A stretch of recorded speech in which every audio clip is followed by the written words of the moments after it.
Recently, I read an article in the Scientific American by someone named John Horgan. It had a rather lengthy title of How Do I Know I'm Not the Only Conscious Being in the Universe? The subtitle is even longer, but it's more descriptive of the article. The solipsism problem, also called the problem of other minds, lurks at the heart of science, philosophy, religion, the arts, and the human condition. Horgan defines solipsism as an extreme form of skepticism, at once utterly nuts and irrefutable. It holds that you are the only conscious being in existence. He continues, as crazy as this proposition seems, it rests on the brute fact each of us is sealed in an imperative prison of subjective awareness. Even our most intimate exchanges might as well be carried out via Zoom. Note that Horgan does not equate solipsism proper with what he is calling the solipsism problem. The article is not about him being the only consciousness in the universe. It is about us being a lonely consciousness, unable to truly know or be known by any other conscious being. There's a saying that this reminds me of that I've heard a number of times. We are born alone and we die alone. This is a paraphrase of a much longer quote from the famous actor and director Orson Welles. We're born alone, we live alone, we die alone. Only through our love and friendship can we create the illusion for the moment that we're not alone. It's hard to imagine anyone being less alone than a baby literally inside its mother's womb, and then a moment later cradled in its mother's arms. Sadly, it is true that sometimes people do die alone, especially during this pandemic. But as a pastor, it's been my experience that deathbeds are usually surrounded by family and friends. This quote from Orson Welles feels true to us for intuitive and existential reasons, having to do with what Horgan calls the solipsism problem and other philosophers call the problem of other minds. Horgan is correct in calling the solipsism problem, and I quote, the central dilemma of human life, more urgent, arguably, than the inevitability of suffering and death. He argues belief in an all-knowing God addresses the solipsism problem by having at least someone, God, who can enter into our isolated little subjective bubbles and truly know us for who we are. He also views the artistic impulse as an attempt to overcome the solipsism problem. And I quote, the artist, musician, poet, novelist says, this is how my life feels, or this is how life might feel for another person. Horgan insists, however, that none of this can ultimately overcome the solipsism problem. He even regards meditation and psychotherapy as a way of fooling ourselves into believing otherwise. I'm quoting him here. But these practices strike me as forms of self-brainwashing. When we meditate or see a therapist, we are not solving the solipsism problem. We are merely training ourselves to ignore it, to suppress the horror and despair that it triggers. While I agree with Horgan that the solipsism problem is a big fat fly in the ointment of the human condition, I disagree with him on the source of this problem. It is not what he calls the brute fact, each of us is sealed in an imperative prison cell of subjective awareness. Instead, it arises from the crudely dualistic either-or way in which common sense understands reality. And by the way, I am not using the term common sense here in its positive sense as down-to-earth reasonableness. Instead, it means something closer to being a vulgar, run-of-the-mill pedestrian. Now, these two substances, mind and matter, according to this two-realm of conception of reality, are so different, in fact, they require two separate and distinct realms. They are the objective realm for the substance matter and the subjective realm for the substance mind. Now, imagine the subjective realm as being a substance like oil mixed into a jug of water, which represents the objective realm. Because oil does not mix well with water, the oil becomes diffused throughout the water jug in the form of teeny spheres of oil or droplets of oil. These teeny spheres of oil suspended in the jar of water is how we imagine the subjective realm of mind as it exists within the objective realm of matter. The point of this metaphor of oil mixed up in a jar of water is to illustrate how we imagine mind as being split up into a whole bunch of little minds, all of which are separated from each other, forever alone. Now, despite being nearly universally assumed, this two-realm conception of reality has long vexed philosophers and scientists. One of the main reasons for this vexation is that no one has been able to figure out how the two very different realms, the subjective realm and the objective realm, interface and relate to each other. And in fact, today, most reputable scientists and philosophers, they don't accept that understanding of reality anymore. In any case, the rest of us imagine the objective realm of reality to be an infinite and infallible God's eye perspective upon the universe. Or to put the same point in another way, we imagine objective reality as existing out there, independent of any and all finite perspectives upon it. Yet few of us take seriously anyone's claim that they have access to this objective, infinite, and infallible perspective upon objective reality. If somebody claims that they have that perspective, we very much doubt it.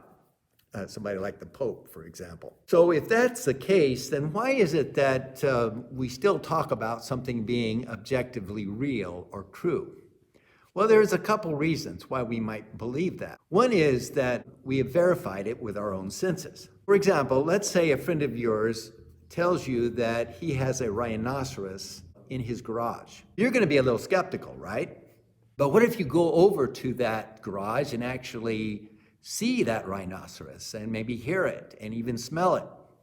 You're going to probably believe that it's objectively real. But that's not the only reason you might actually believe your friend. Let's say a bunch of other people in the neighborhood has told you that, yes, that's true. He has a rhinoceros in his garage. Or maybe you've read it in the morning newspaper or seen it on the evening news. And this is what I call consensual reality.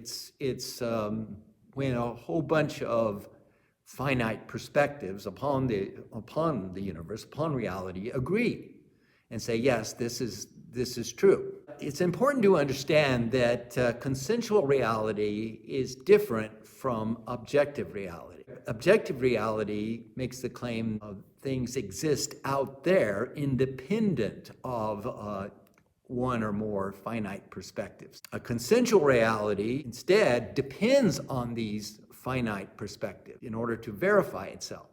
The point I'm trying to make here is that while in theory we assume the existence of the objective and subjective realms of reality, in practice we rely on only one realm to verify whether something is real and true.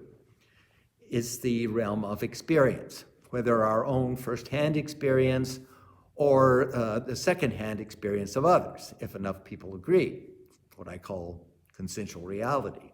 The whole notion that there is an objective realm of reality depends also on the notion that there is a subjective realm, like right and left or up and down.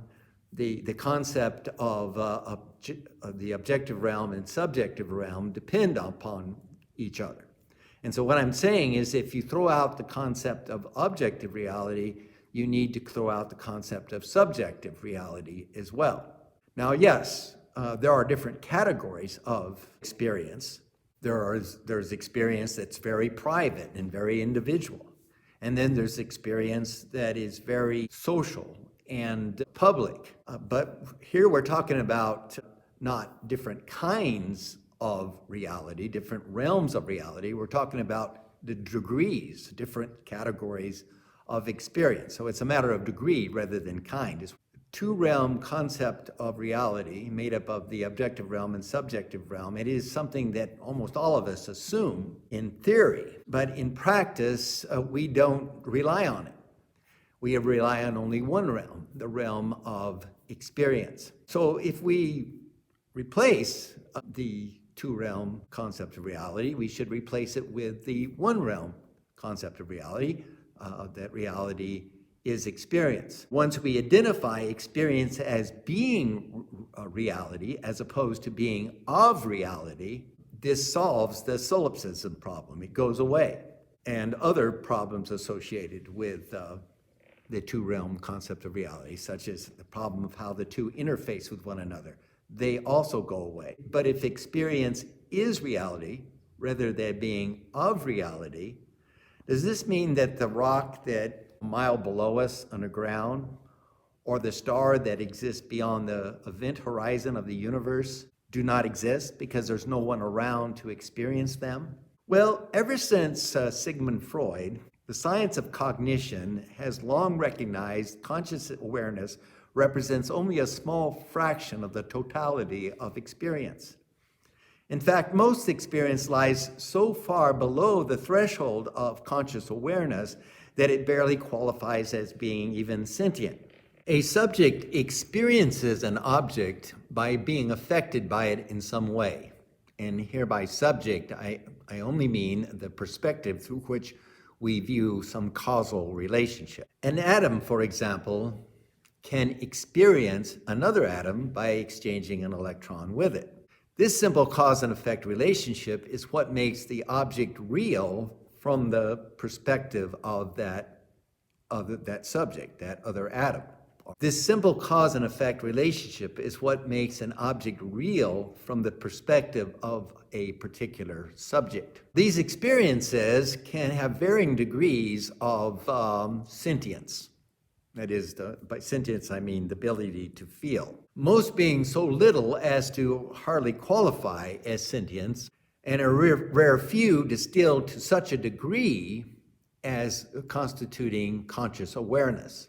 Now, Horgan is correct in claiming that we cannot perfectly and completely know the mind of another person.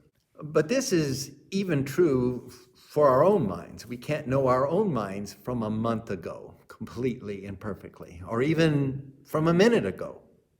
But this is not because reality is divided up into these two distinct and irreconcilable realms of existence.